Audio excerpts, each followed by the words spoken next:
case of notes, the first thing is the stationery that came in our mind.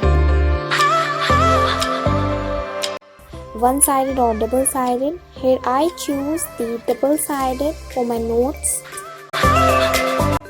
Now pencils and pens, colorful pens and sketches for subheading, then also highlighters. So first of all, I write the title, and yeah, today I am making acid bases and salt notes from chemistry. For the notes, first of all, you just have to write the title and then the definition of that topic. You can also add some shapes and some drawings which make your notes looking more beautiful and easier to understand.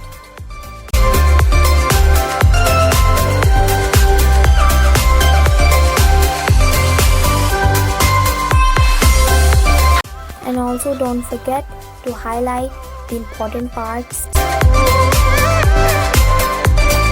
Here I am adding the title.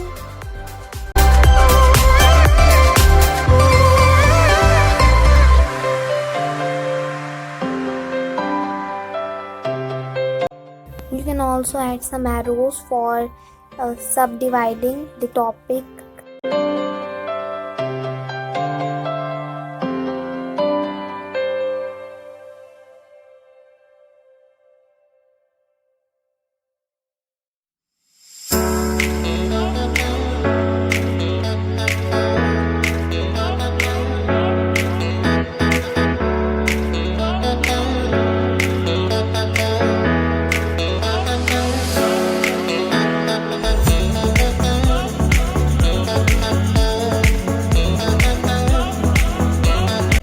So now I'm trying to add more shapes and drawings in these notes so that it look more informative and